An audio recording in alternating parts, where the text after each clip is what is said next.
অবসর এবং অবকাশ যাপন করার জন্য আমরা চলে যাই কক্সবাজারে, আমরা চলে যাই সেন্ট মার্টিনে, আমরা চলে যাই সুন্দরবনে, আমরা চলে যাই অন্যান্য জায়গায়, যাই ভালো কথা, আলহামদুলিল্লাহ, দোষের কিছু না। কিন্তু এর পাশাপাশি মাঝে মধ্যে ভোগের পাশাপাশি অবসরের সময়টাতে ত্যাগের সিদ্ধান্ত গ্রহণ করেন। ত্যাগ কিভাবে করবেন? একটা পরিবার কয়েকজন সদস্য আছেন, পঞ্চগড়ে চলে যান, নীলফামারীতে চলে যাব, রংপুরে চলে যাব, এমন এলাকাতে চলে যাব, কথার কথা কয়েকটা বললাম, যে এলাকাতে মানুষের অনেক নিড আছে, মানুষ কষ্টে দিনে দিবাদ করে, অনেক গরিব অনেক অভাবী মানুষ সেখানে আছে, সেখানে একটু চলে যান, যে হোটেলে একটা রুম নেন এবং দিনের বেলা বাচ্চাদেরকে নিয়ে চলে যান, গহীন গ্রামের ভিতর ঢুকে যান, মানুষের জীবনযাপন দেখেন, বাচ্চাদেরকে বোঝান যে তোমরা কিভাবে চলো আর এরা কিভাবে চলে, তারা কত কষ্ট করে, তাদের শিশুরা কত কষ্ট করে স্কুলে যায়, তাদের লাইফ কি আর তোমার লাইফস্টাইল কি, বাচ্চাদেরকে একটু দেখান এবং তাদের হাত দিয়ে তাদেরকে সহায়তা করান, সাহায্য করান। সন্তানদের মধ্যে মানবিক মূল্যবোধ জাগ্রত হবে ইনশাআল্লাহ। তরুণ যারা আছেন 2-4-5 বন্ধু মিলে চলে যান। কনকনে শীতে কত কষ্ট করে মানুষ, একটু যেয়ে দেখেন কি শীত পড়ে সে সমস্ত এলাকায়। শীতের কারণে মানুষ মারা পর্যন্ত যায়। 2-4টা জামা নিয়ে যান, 2-4টা পোশাক নিয়ে যান, 2-4টা চাদর কিনে নিয়ে যান। গ্রামে ঘরে ঘরে গিয়ে মানুষের পুরাতন কাপড় কালেকশন করেন। 1 বস্তা 2 বস্তা কাপড় নিয়ে 2-4 বন্ধু নিয়ে চলে যান, গিয়ে মানুষের পাশে একটু দাঁড়ান। আল্লাহর কসম করে বলছি, ভোগে যে আনন্দ পাবেন তার চাইতে অনেক গুণ বেশি আনন্দ পাবেন মানুষের জন্য কিছু করতে পারলে। নভেম্বর ডিসেম্বর আসলে, বিশেষ করে যখন শিক্ষা প্রতিষ্ঠানগুলো বন্ধ হয়ে যায়, আমাদের দেশ সহ গোটা পৃথিবীতে বিভিন্ন জায়গায় আমরা দেখি মানুষ সফরে যায় এবং ছুটি এবং অবকাশ যাপনের জন্য বের হয়ে থাকে। আলহামদুলিল্লাহ, আমাদের এই প্রিয় মাতৃভূমি, প্রিয় বাংলাদেশেও মানুষ যার যার সাধ্য অনুযায়ী মানুষ ঘুরতে চলে যায়। কেউ দাদা বাড়ি বেড়াতে যায়, কেউ নানা বাড়ি বেড়াতে যাও, কেউ কোনো পর্যটন স্পটে চলে যাও, কেউ কক্সবাজারে চলে যায়, এক একজন এক এক জায়গায় যায়। এই যে অবকাশ যাপন, এই যে ছুটি উদযাপন, এটা আমাদের রিফ্রেশমেন্টের জন্য আমরা করে থাকি। এটা আমরা করি যাতে করে নতুন করে আবার কাজের উদ্যম আসে। পড়তে পড়তে, পরীক্ষা দিতে দিতে শিক্ষার্থীরা ক্লান্ত, সেই ক্লান্তি দূর করবার জন্য একটু ছুটিতে যেতে হয়, একটু ঘুরতে যেতে হয়, একটু অবকাশে যেতে হয়। কাজ করতে করতে আমরা ক্লান্ত, কিছুটা ক্লান্তি দূর করবার জন্য আমাদেরকে একটু রিফ্রেশমেন্টের জন্য যেতে হয় সফরে, একটু জার্নিতে, একটু ঘুরতে। ইসলাম এটাকে সম্পূর্ণ সমর্থন করে। কিন্তু ভাই আমার, মনে রাখতে হবে, আমরা কাজ করতে করতে যখন অবসরে যাই বা ছুটিতে যাই বা একটু অবকাশে বের হই, এই সময়টাতে বেশিরভাগ মানুষ আমরা খেয়াল খুশি মতো চলে আমাদের অবকাশ যাপনটাকে আল্লাহর অবাধ্যতার কাজে ব্যয় করে সেটাকে একটা গুনাহের ট্যুর হিসাবে পরিণত করি। সেজন্য আমার কয়েকটি আবেদন থাকবে সেসব ভাইদের প্রতি যারা বিভিন্ন সফরে যান, বিভিন্ন ট্যুরে যান, বিশেষ করে ছুটি কাটাতে। সেটা ইয়াংরা হতে পারেন বা চাকরিজীবী হতে পারেন, শিক্ষার্থী হতে পারেন, যে কোনো বয়সের মানুষ হতে পারে।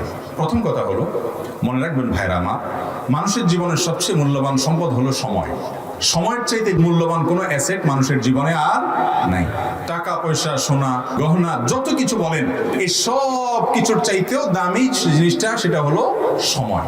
একজন মানুষ তার মৃত্যু নিশ্চিত, এরপরে যদি তাকে 1 মাস 2 মাস বা 6 মাস তাকে বেঁচে থাকার সুযোগ দেওয়া হয় টাকার বিনিময়ে, যদি বলা হয় এই টাকা দিলে তোমার হায়াতটা এক্সটেনশন হবে, তাহলে পৃথিবীর যে কোনো মানুষই চাইবে মাস 2 মাস তো পরের কথা, 2-4 দিনও যদি এক্সটেনশন করা যায় টাকার বিনিময়ে সেটা করতে চাইবে। কারণ টাকার চাইতে সময়টার গুরুত্ব, জীবনের গুরুত্ব অনেক বেশি।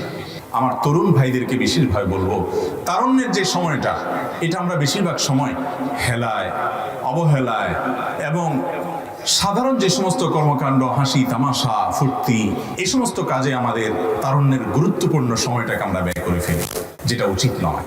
অবকাশ, আপনি ছুটিতে যান, সেই ছুটিটা হতে হবে প্রোডাক্টিভ। খুব সংক্ষিপ্ত একটা জীবন নিয়ে আমরা দুনিয়াতে এসেছি, দেখতে দেখতে সেটা শেষ হয়ে যাবে। যারা বার্ধক্যে চলে গেছেন, 40-45 পার হয়ে গেছেন, তাদেরকে জিজ্ঞাসা করুন, শৈশব এবং শিশুকাল মনে হবে কয়দিন আগে কাটিয়ে এসেছি, এই সবে মাত্র মনে হয়ে গেল কয়দিন আগে। দেখতে দেখতে জীবনটা পার হয়ে যায়। মালাকুল মউত যখন হাজির হয়ে যাবে, আপনি তখন যদি সুযোগ চান যে 1 ঘন্টা সুযোগ দাও 2-4 রাকাত নামাজ পড়বো, সেই সুযোগ কিন্তু আমরা কেউই পাবো না। এই জন্য ছুটির যে সময়টা আছে, এই সময়টাকে সুবর্ণ সুযোগ হিসেবে নিয়ে এটাকে প্রোডাক্টিভ করার চেষ্টা করতে হবে। ইমানদার কখনো আনপ্রোডাক্টিভ কাজ করতে পারে না, অযথা সময় নষ্ট করতে পারে না। ক্বাদ আফলাহাল মুমিনুন আল্লাযীনা হুম ফি সালাতিহিম খাশিউন। ইমানদারদের মধ্যে সেই ইমানদার সফল হয় যে অহেতুক অনর্থক কাজ থেকে নিজেকে বাঁচিয়ে রাখতে পারে। ভাইরা আমার, ছুটি, আনন্দ, বিনোদন, এটা আপনি কাটানোর পাশাপাশি এটাকে প্রোডাক্টিভ করার জন্য কয়েকটি পরামর্শের প্রথম পরামর্শ হলো আপনি ছুটির সময়টাতে কোরআনের কিছু সূরা, ছোট ছোট সূরা মুখস্থ করার জন্য পরিকল্পনা করেন। সারা বছর জুড়ে আমরা অনেকে কোরআনকে সময় দিতে পারি না। কিয়ামতের ময়দানে রাসূল করিম সাল্লাল্লাহু আলাইহি ওয়াসাল্লাম আল্লাহর আদালতে নালিশ করবেন এবং বলবেন, আল্লাহ, আমার কওম কোরআনকে পরিহার করেছে, পরিত্যাগ করেছে, কোরআনকে সময় দেয়নি।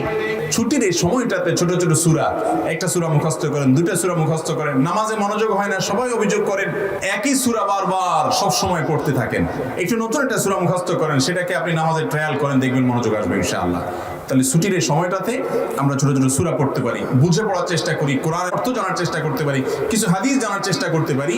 এটা যদি আপনি করেন ইনশাআল্লাহ আপনার ছুটিটা বরকতময় হবে এবং সুন্দরভাবে কাটাবে। নাম্বার 2, যাদেরকে আল্লাহ রাব্বুল আলামিন তৌফিক দিয়েছেন ওমরা করার, সপরিবারে গেলে ওমরা করে আমরা চলে আসতে পারি যাদের তৌফিক আছে। আর যারা সপরিবারে যেতে পারে না, একাকি যান। আজকাল আলহামদুলিল্লাহ আমাদের দেশ থেকে অনেকে ভারতে ঘুরতে যান, অনেকে মালদ্বীপে ঘুরতে যান, অনেকে শ্রীলঙ্কায় ঘুরতে যান, অনেকে অন্যান্য দেশে ঘুরতে যান। বহু মানুষ আজকাল বাইরে ঘুরতে যাচ্ছে। কিন্তু ছুটির সময়টা যদি পরিবার নিয়ে বা আপনি একাকি মক্কা এবং মদিনা ঘুরে আসেন, দেখবেন আপনার এনার্জি কি পরিমাণ তৈরি হচ্ছে। ঈমানের এনার্জিও হবে, আপনার কাজের স্পৃহাও বাড়বে এবং এর পরবর্তী জীবনটার আগের জীবনের ভিতরে পার্থক্য দিনের আলোর মতো আপনি দেখতে পাবেন ইনশাআল্লাহ। আল্লাহ যাদেরকে তৌফিক দিয়েছেন আমরা সেই চেষ্টা করব ইনশাআল্লাহ।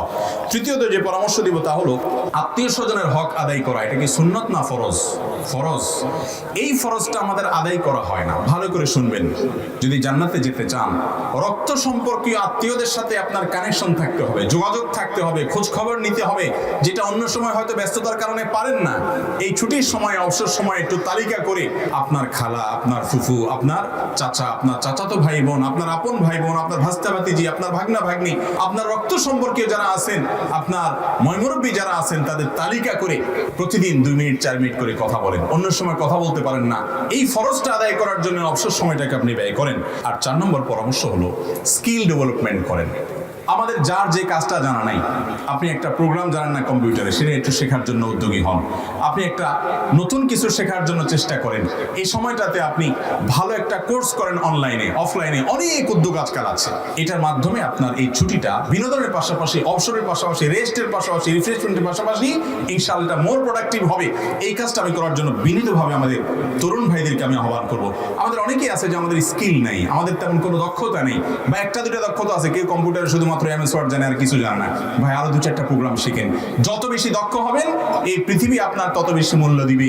আর আল্লাহর কাছে শক্তিশালী, দক্ষ ইমানদার দুর্বল ইমানদারের চাইতে বেশি প্রিয়। এই জন্য যত বেশি দক্ষতা বাড়াবেন আল্লাহর কাছেও প্রিয় হবেন, দুনিয়াতে আপনার ভালো হবে। ছুটির সময়টাতে বিশেষ করে এই কাজটা আমরা করবো ইনশাআল্লাহ বিইذনিল্লাহ।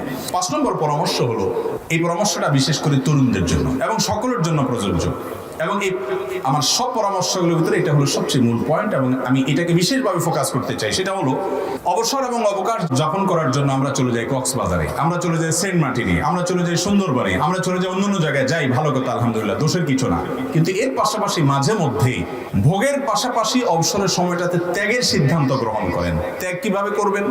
একটা পরিবার কয়েকজন সদস্য আছেন, পঞ্চগড়ে চলে যান, নীলফামারীতে চলে যাব, রংপুরে চলে যাব, এমন এলাকাতে চলে যাব, কথার কথা কয়েকটা বললাম, যে এলাকাতে মানুষের অনেক নিড আছে, মানুষ কষ্টে দিনে দিবাত করে, অনেক গরিব, অনেক অভাবী মানুষ সেখানে আছে, সেখানে একটু চলে যান, যে হোটেলে একটা রুম নেন এবং দিনের বেলা বাচ্চাদেরকে নিয়ে চলে যান, গহীন গ্রামের ভিতর ঢুকে যান, মানুষের জীবনযাপন দেখেন, বাচ্চাদেরকে বোঝান যে তোমরা কিভাবে চলো আর এরা কিভাবে চলে, তারা কত কষ্ট করে, তাদের শিশুরা কত কষ্ট করে স্কুলে যায়, তাদের লাইফ কি আর তোমার লাইফস্টাইল কি, বাচ্চাদেরকে একটু দেখান এবং তাদের হাত দিয়ে তাদেরকে সহায়তা করান, সাহায্য করান। সন্তানদের মধ্যে মানবিক মূল্যবোধ জাগ্রত হবে ইনশাআল্লাহ। এটা হারিয়ে গেছে আজ। এখন সন্তানদেরকে মা বাপ শুধু ভোগ শিখায়। ভোগ কিভাবে? সন্তান কি চায়? প্রবাসীরা তো এমনি পরিবার থেকে দূরে থাকে বেচারারা। সন্তান শুধু মুখ দিয়ে বললো আব্বা এটা লাগবে, কি লাগবে? পিস্তল লাগবে, তো পিস্তলই কিনে দেয়। যদি বলে যে 20 লাগবে, আমার মনে হয় 20ও কিনে দিবে, এমন অবস্থা।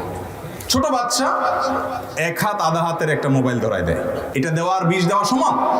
এগুলা বাদেও যদি বলি আমি, জামা কাপড় পোশাক আশা কি চায় সন্তান, মা বাপ সবকিছু প্রোভাইড করতে রাজি আছে, কিন্তু সন্তানকে মানবতার দীক্ষা দিতে মা বাপ রাজি।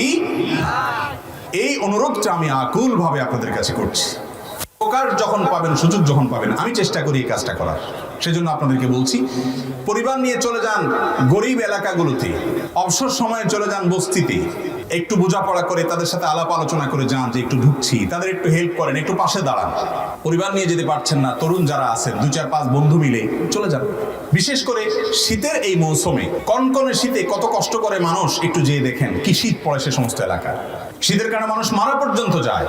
2-4টা জামা নিয়ে যান, 2-4টা পোশাক নিয়ে যান, 2-4টা চাদর কিনে নিয়ে যান।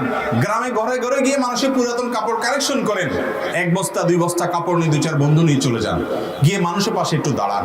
আল্লাহর কসম করে বলছি, ভোগে যে আনন্দ পাবেন কক্সবাজারের ট্যুরে বা অন্যান্য পর্যটন ট্যুরে, সেগুলো যাওয়ার দরকার আছে, আল্লাহর জমিনে সেগুলো দেখার দরকার আছে, কিন্তু তার চাইতে অনেক গুণ বেশি আনন্দ পাবেন মানুষের জন্য কিছু করতে পারলে। আলহামদুলিল্লাহ, আমাকে আল্লাহ তাআলা বুঝজ্ঞান দিয়েছেন থেকে আমি এটাকে খুব এনজয় করি, খুব ভালো লাগে। আমাদের আসুন্নাহ ফাউন্ডেশন, আপনারা জানেন, দেশের প্রত্যন্ত অঞ্চলে মানুষের পাশে দাঁড়ানোর জন্য ক্ষুদ্র প্রয়াস আমরা করে থাকি, ক্ষুদ্র চেষ্টা করে থাকি আপনাদের সহযোগিতা নিয়ে। এবং আমি নিজে বিভিন্ন ব্যস্ততার মধ্যেও সেই সমস্ত জায়গায় যাই, কারণ অভাবী মানুষদের মধ্যে থাকলে আল্লাহর নেয়ামতের কথা মনে হয়।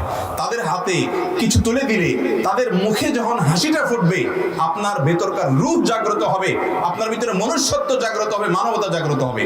আজ এত হানাহানি, এত খুনাখুনি, এত কাটাকাটি, এত মারামারি, এত অশান্তি আমাদের সমাজটাতে, এর অন্যতম একটা কারণ হলো আমরা সবাই ভোগবাদী হয়ে আসছি, আমরা ত্যাগবাদী হচ্ছি না। আমরা আজকে ত্যাগই হচ্ছি না, সবাই ভোগী হচ্ছি। সবাই কিভাবে ভোগ করবো সেই চিন্তায় আছি। ত্যাগের চেষ্টা করবো তো ইনশাআল্লাহ। তরুণ ভাইরা, আপনারা জাগলে সমাজ জেগে যাবে, এদেশের কোনো মানুষ কষ্টে থাকবে না। ইসলাম আমাদেরকে শুধুমাত্র সালাত সিয়ামই শিখায় নেই, ইসলাম আমাদেরকে মানুষের সেবা করার শিক্ষাও দিয়েছে। এই জন্য ছুটির সময়টাতে বনভোজনে কক্সবাজার বহু গিয়েছেন, একটু উত্তরবঙ্গের দিকে যান, সেখানে আনন্দ ফুর্তি করেন হালাল পন্থায়। এর পাশাপাশি অভাবী মানুষের কষ্ট দেখলেও আপনি যে সুখে আছেন সেজন্য যে আনন্দ হবে, সেই আনন্দটা আপনার ভোগের চেয়ে কম না, অনেক বেশি হবে। আল্লাহ আমাদেরকে তৌফিক দান করুন। 6 নম্বরের পরামর্শ হলো, আজকাল তরুণরা বিশেষ করে সিনিয়র এবং মুরব্বীদের সান্নিধ্য এবং সাহচর্য থেকে বঞ্চিত। দুর্ভাগ্য তাদের সময় নেই। স্কুল কলেজ, এত এঙ্গেজমেন্ট, কোচিং, আবার এদিকে ফেসবুকে এক একজনের 5000 করে বন্ধু। এত বন্ধুর হক আদায় করা, 5 জনের হক আদায় করা যায় না, 5000 বন্ধুর হক। এক বন্ধুর পোস্টে লাইক দেয় না, সে নাখুশ হয়ে গেছে, আনফ্রেন্ড করে দিছে। তারা কিভাবে খুশি করবে সেই চেষ্টা। আরেক বন্ধু মেসেজে বলছে যে হ্যাঁ আপনার পোস্টে সবসময় লাইক দেয়, আপনি কখনো দিলেন না, এবার তারে খুশি করার চেষ্টা। এই সমস্ত প্লাস্টিকের বন্ধু খুশি করতে করতে আসল আপন যারা দাদা, চাচা, ফুফু, মুরব্বীরা, তাদেরকে সময় দেওয়ার সুযোগ আমাদের তরুণদের এখন আর হয় না। এই জিনিসটা কি ভালো না খারাপ? এটা বোঝার জন্য পণ্ডিত হওয়ার দরকার না। একটা শিশুও বুঝে এটা খারাপ, কিন্তু এই খারাপের ভিতরে আমরা ডুবে গেছি কি যাইনি? ছুটির সময়গুলোতে পরীক্ষা টরীক্ষা হয়ে গেছে, যুবক ভাই আমার একটু ব্যতিক্রম হওয়ার চেষ্টা করেন। সবাই স্রোতে গা ভাসায়, সবাই নষ্টামির পথে চলে যায়, সবাই নোংরামের পথে চলে যায়, আপনি একটু স্রোতের বিপরীতে চলেন। 2-4 জন বন্ধুকে নিয়ে চলেন, আমরা একটু ভালো কাজ করি। চলে একজন মুরব্বীর কাছে যাই, একজন আলেমের কাছে বসে কিছু নসিহত শুনি, নিজের কিছু সমস্যার সমাধান নেওয়ার চেষ্টা করি, সিনিয়রদেরকে একটু শ্রদ্ধা করি, মুরব্বীদেরকে সম্মান করি। আপনজন যারা রক্ত সম্পর্কীয় সিনিয়র আছেন, বাবার চাইতে বড় বাবা বয়সে আছেন, তাদেরকে একটু রেসপেক্ট করি, একটু তাদের সামনে দোজানো হয়ে বসে শ্রদ্ধা করে আসি। এটা ইবাদত। এই ইবাদত আজ আমাদের কাছ থেকে হারিয়ে গেছে। যারা বিভিন্ন বনভোজনে যান অথবা বিভিন্ন পর্যটন স্পটগুলোতে যান, তারা সতর্কতার সাথে যাবেন। প্রতি বছর আমাদের কষ্ট লাগে যে সফরে বের হয়েছে, হয়তো কোথাও ঘুরতে গেছে, সেখানে দুর্ঘটনায় আপনার বিপদ হয়েছে, কেউ মারা গেছে, কেউ পানিতে ডুবে গেছে, সমুদ্র পাড়ে যেখানে সেখানে পাও দিয়েছে, সেখান থেকে তার জীবনহানি হয়ে গেছে। এরকম ঘটনা আমরা প্রায় শুনতে পাই। অতএব সফরের আগে সতর্কতার যত পন্থা আছে সেগুলো জেনে শুনে সতর্ক হয়ে যাবেন এবং সিনিয়রদেরকে সাথে রাখবেন। আজকাল যুবকরা মুরব্বীদের রাখতে চায় না, তারা নিজেরা একটু ফুর্তি ফার্তা করবে, কোনো সিনিয়র সাথে থাকুক এটা তারা চায় না, যার কারণে তাদের বিপদ তারাই ডেকে আনে। মনে রাখবেন, সিনিয়র এবং মুরব্বীদের সাহচর্য ছাড়া, তাদের তত্ত্বাবধান ছাড়া যুবকরা কখনো পরিপূর্ণ সফল কাম হতে পারে না। যে যুবক লাগামহীন, নিজেকেই স্বয়ং সম্পন্ন মনে করে, সে কখনো সফল কাম হয় না, হতে পারে না, সাময়িক হতে পারে, একসময় সে ধরা খাবে। এই জন্য সফরের আগে বিষয়গুলো আমরা মাথায় রাখবো এবং সতর্ক থাকবো। অসতর্ক হয়ে যদি কেউ নিজের জীবনকে ধ্বংসের দিকে নিয়ে যায়, সে আল্লাহর কাছে জবাব দিয়ে তার মুখোমুখি করতে হবে, সাবধান হতে হবে। 8 নম্বর হলো, শুধু এই সতর্ক হইলে হবে না, শরীয়ত সফরের কি মাসআলা মাসাইল রেখেছে সেগুলো জানতে হবে। সফরের ফরজ নামাজকে আল্লাহ তাআলা অর্ধেক করে দিয়েছেন, সেখানে আমরা অন্যান্য ইবাদত বন্দেগী কিভাবে করব, রোজার ক্ষেত্রে ইসলাম কি ছাড় দিয়েছে, সফরে যাওয়ার সময় আল্লাহর কাছে কি দোয়া, আমরা এই সমস্ত দোয়া টোয়া করি না। এক এক দুর্ঘটনায় অনেক মানুষ মারা যায়, পুরো হাউ তাস করি, আসল জায়গায় আমরা হাত দিই না। যেমন সফরে যাওয়ার আগে এই জিনিসগুলো আমরা শিখে নেব ইনশাআল্লাহ। 9 নম্বর এবং সর্বশেষ পরামর্শ হলো এই টাইমটাতে পরিবারকে সময় দিবেন। আজকাল তো আমাদের সময় নেই, সবার হাতে মোবাইল আছে, হাত তুলে মোবাইলে শয়তানের কাছে মোনাজাত করি, আমরা সোশ্যাল মিডিয়াতে গুনাহের কাজ করে শয়তানের কাছে মোনাজাত করি, পরিবারকে সময় দেই নাই। ছুটি পাইছি, এই তো সুযোগ পাইছি, মোবাইলে স্ক্রল করতে করতে করতে করতে আঙ্গুলের মাথা ক্ষয়, এন্ডিং নেই, কোনো শেষ নেই। এই কাজগুলো না করে পরিবারকে আমরা ছুটিতে একটু সময় দেবো, একটু আপনার তাদের সাথে কথাবার্তা বলা, গল্পগুজব করা, তাদের কাজে সহায়তা করা, ছোট ভাইদেরকে ছোট বোনদেরকে সময় দেওয়া। এগুলো এখন রূপকথার গল্পের মতো, আমার কাছে এগুলো ভালো লাগে না। এখন যদি বলা হয় যে ফেসবুকে নতুন একটা অ্যাক্সেস আসছে, নতুন একটা ফিচার আসছে, এটা যদি বলে দেওয়া হয় যে এটাতে এটা হয়ে যায়, তাহলে এখন সবাই লাভ দিয়ে উঠবে এবং সবাই খুশি হয়ে যাবে। কিন্তু আমি যেটা বলতেছি সেটা আপনার জীবন গঠন হবে, সেটা দিয়ে আপনার আখিরাত গঠন হবে। আল্লাহ তাআলা আমাদেরকে আমলের তৌফিক দান করুন। এই সময়টাতে আমরা অনেকে গান বাজনা অন্য সময় না শুনলে এই সময় করি, বিশেষ করে যখন যুবকরা বনভোজনে যান, অন্য সময় গান না শুনলে এই সময় গান তো না শুনলে হয় না। শুধু গান নিজে শুনলেও হয় না অবশ্য, বাসের উপরে ট্রাকের উপরে আবার কয়েকটা বড় বড় মাইক লাগাই দিয়ে যান। যাইতে যাইতে এখান থেকে কক্সবাজার পর্যন্ত কয়েক হাজার মানুষকে গান শোনায় শোনায়, শুধু নিজে গুনাহ করে পোষায় না তো, জাহান্নাম যেতে এত অল্প গুনাহ দিয়ে হবে না তো। এই জন্য পুরা পথের সমস্ত মানুষকে, হাজার হাজার মানুষকে গুনাহ করাইয়া তাদের সবার সমপরিমাণ গুনার ভাগ নিয়া সফর করে তারপরে আসি এমন ভাবে যে জাহান্নামে যাওয়ার জন্য বিশাল পুঁজি নিয়ে আমরা বাড়ি। ঠিক না বেঠিক? আপনি একজন তরুণ, আপনি একজন শিক্ষিত অথবা শিক্ষার্থী হিসাবে একটু চিন্তা করুন, আপনার মাইকের আওয়াজে গোটা পথে যত মানুষের কষ্ট হবে, এর সবাইকে কষ্ট দেওয়ার কারণে আপনার আমল নামাতে গান কেন, ভালো জিনিস দিয়েও যদি মানুষকে কষ্ট দেন, গুনাহ হবে কি হবে না? কোন মানুষের অধিকার নষ্ট করা যাবে না, কাউকে কষ্ট দেওয়া যাবে না, তাহলে ভালো মুসলমান হওয়া যাবে না। এজন্য সফরে যারা হারাম কাজ করেন, মিউজিক ইত্যাদি ডুবে থাকেন, আল্লাহর ভয় থাকা উচিত। যে কোনো মুহূর্তে অ্যাক্সিডেন্টে মৃত্যু এমনিও হতে পারে, সফরে আরো বেশি, সেখানে আল্লাহর জিকির হবে। কোন অবস্থাতে আমরা যেন অপরাধ না করি। আল্লাহ তাআলা আমাদেরকে বুঝার তৌফিক দান করুন। সেই সাথে অনেকে দেখবেন যে ছুটিতে ঘুমায়, শুধু ঘুমায়, কারণ সারা বছর এত বেশি রেস্ট করতে পারে না। তো রেস্ট হলো কি, ঘুমাইতে ঘুমাইতে তার গোটা ছুটি কেটে যায়। এটা অলস মানুষের ছুটি কাটা। ইমানদার কখনো অলস হতে পারে না, প্রোডাক্টিভ কিছু করার চেষ্টা করতে হবে। তরুণরা খেয়াল করবো ইনশাল্লাহ। সেই সাথে অনেকে আছে উল্টা, বেশি ঘুম তো দূরের কথা, ছুটির সময় আসলে রাত আর ঘুমায় না, 12টা 1টা 2টা পর্যন্ত মোনাজাতে থাকে, আল্লাহর কাছে না শয়তানের কাছে। সেই মোনাজাতে আপনার রাত 2টা 3টা বেজে যায়, ঘুমাইতে ঘুমাইতে আর ফজর পড়া হয় না। আছে না না এরকম? অনেকে আবার সকালে দেয় ঘুম, এক ঘুমে জোহর পর্যন্ত পার। আমরা যেন ছুটির সময়গুলোকে সুন্দর করে গুছিয়ে পরিকল্পিতভাবে কাটাতে পারি। ছুটিটা যেন আমার আখিরাতেও আমার পুঁজি সংগ্রহের মাধ্যম হয়, দুনিয়াতেও আমার ডেভেলপমেন্টের মাধ্যম হয়, আমার জন্য স্কিল এবং দক্ষতা বৃদ্ধি হয়। সেই সাথে ছুটিটা যেন আমার জন্য নিরাপদভাবে কাটে, আল্লাহর সন্তুষ্টি অর্জনের মাধ্যম হয়। আল্লাহ তাআলা আমাকে আপনাকে আমাদের সবাইকে সেই তৌফিক দান করুন।